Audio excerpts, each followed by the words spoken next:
sit down and discuss how we're going to live together, how the masses will not be cheated, how economic rights to housing, to food, to education, to health, to water, to electricity, to food housing, to security of our property, to food communication, to food transportation, and make fundamental rights that can challenge any kind of law.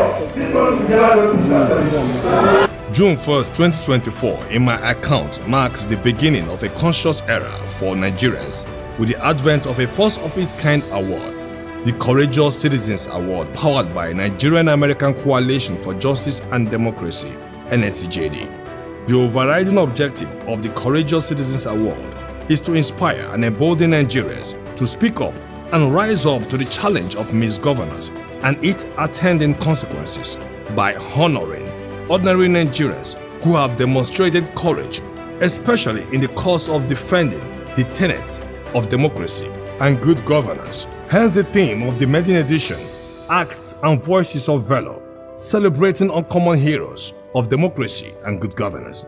The event, which took place in Abuja at the prestigious Sandrelia Hotel, Jabi, had civil liberty organizations, pro-democracy groups, notable firebrand social change advocates come activists, freedom fighters, captains of industries, the obedient movement bloc, and the political class under one roof.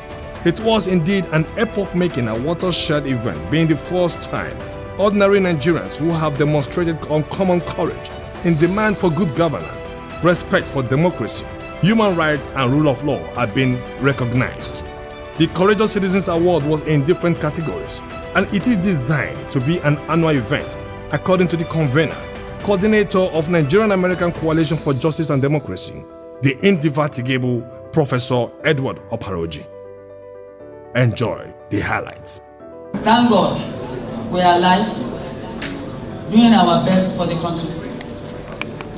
And we are seeing that our younger fathers have put themselves together, recognizing, obeying their trainings from home, from schools, from tertiary institutions, their professions, to recognize the honest and hard work of our dear citizens and brothers and sisters. Congratulations.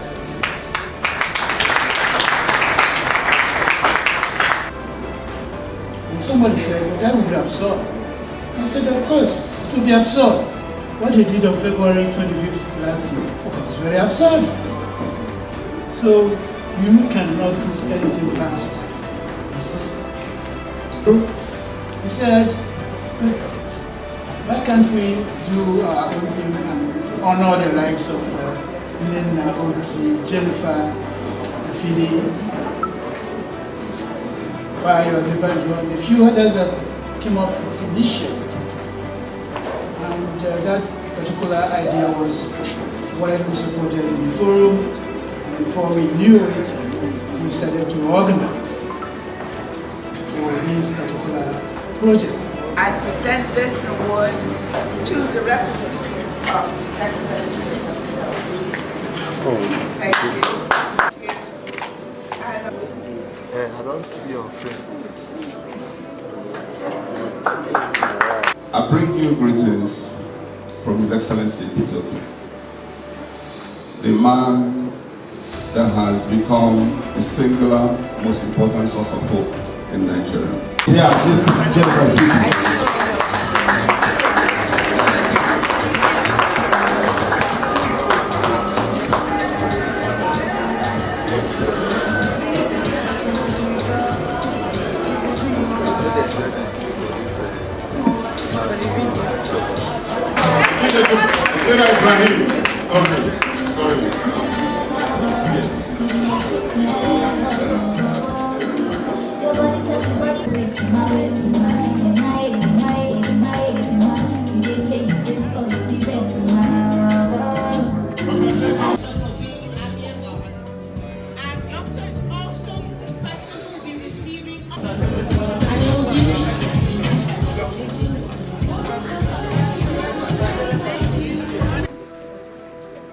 We are here to celebrate people of honor who stood up in 2023, hoping that the Nigeria project or a better Nigeria is possible. But this thing didn't just start in 2023. The British handed over power in 1960 when we had some political parties who participated to elect people into the first government in Nigeria. At that time, we had somebody in the north who stood out against the north, the person of late Aminu Kano, who brought out, energized and motivated the Talakawas, that's the ordinary people, to challenge the NPC. That didn't stop at that point. When we came to the Second Republic, this same group came out and formed or constituted a party called the PRP and struggled to make or bring up a better Nigeria for Nigerians. People contributed rather than giving money to ensure that the ordinary people had a say in government. Of course, we had a long period of military regime, but since the democratic process started, it was only last year, starting from 2022, that things started to change. A partnership between some socio-cultural groups gave birth to the Southern and Middle Belt Forum. That group decided that, one, we have to have a better Nigeria, and as a result, equity, fairness, and justice had to be the norm in determining who rules Nigeria. In that regard, it was decided that the presidency, after leaving the North, had to go to the South. And in doing that, we, the Middle Belt, decided that yes, we are going to back this thing wholeheartedly. But we cannot determine which part of the South it was going to. And that was when the Afenifere, under the leadership of Pa Adebanjo, came to the fore and said, look, it has to go to the Southeast. Because those of us in Southwest have had Obasanjo, and now Asunbanjo as Vice President. South had had Jonathan as President for nearly 6 years, and it should go to Southeast. And at that point, the discussion now started. There are some unsung heroes who are not even remembered here. For example, posthumously, if I should talk, I will start with Okadike Ezefe, who is not mentioned in history of project. It was Okadike who sent Valentine to come and see me as leader of military. He said, yes, we've accepted your offer, but how do we do it? It appears none of our candidates can win on both APC and PDP platform. In the final analysis, what we agreed is, I told them, get your best to leave PDP, go to another platform, and we try it there. So this Valentine that he said. A week later, he called me and said, Peter Obi has left PDP and joined Labour Party. And we started from there. So we need to know all this. I'm just cutting it short so that you know how it all started. We had to go and meet the chairman of Southern Governors Forum, late chairman of Ondo State, to tell him, sir, don't allow any of you to be a running mate to another candidate. Because for us to succeed, the candidate has to be from the South, and therefore no governor for any reason, should be a running mate to another candidate. So all these things happen, and we are here because people stood up, irrespective of what the challenges are or were, to say we will do this and it is doable. We had all those things at Jos with Prophet El Buba, and then we launched Peter Obi and his running mate, and the rest is not happening. But ladies and gentlemen, in Nigeria, what we want to do can be done. Yes, sir. And this and what we have done in 2023 can be repeated. What we have to do now is to right all the wrongs. For example, there were no agents. We didn't have a situation room to monitor what happened. If those things were available, what happened wouldn't have happened. So start preparing now so that 2027 will be a different time. Thank you very much.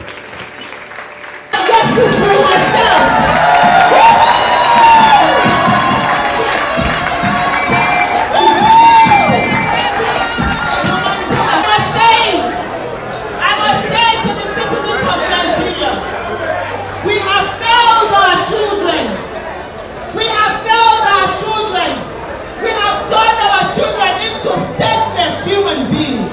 They are going all around the world looking for countries that they will get their citizenship. UK dared us. They put stringent conditions for our students not to go to their place. Canada is doing the same thing. Australia has done the same thing. How dare they? They only dare because we have allowed our country to be destroyed. And I refuse to be that one person that will sit down and watch my country being destroyed and do nothing. Like they said, 2023 election, they rigged them. They rigged it, no wonder. 2027 election, if we allow make them rig and now we foolish. Now we don't get sense. As they want time, we will give them to them. As they want time.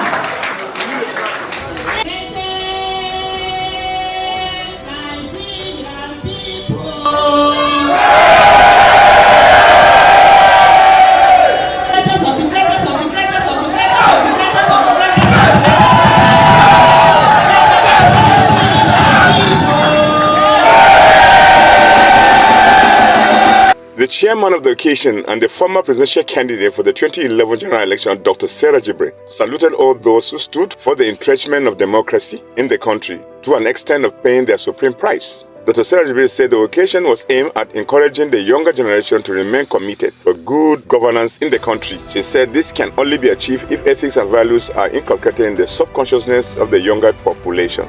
Comparing ourselves to who? Is somebody superior more than us? They can understand books. We also have the sense of wisdom to teach human beings to become better and better human beings. And that is our challenge. We have to do it.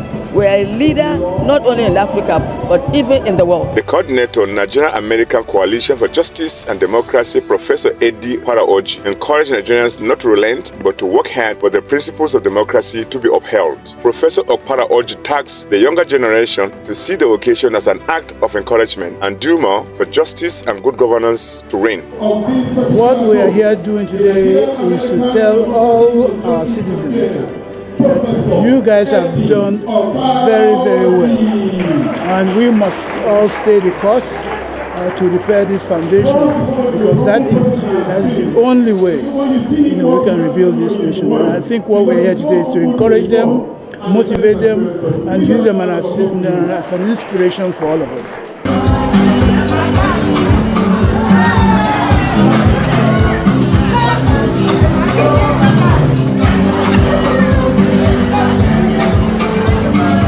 The 2024 edition of the Courageous Citizens Award might have come and gone, but the conversation, objective, spirit, and movement continues until Nigerians wake up to their civic responsibility to speak truth to power and act in courageous manner in pursuit of the new Nigeria we collectively desire.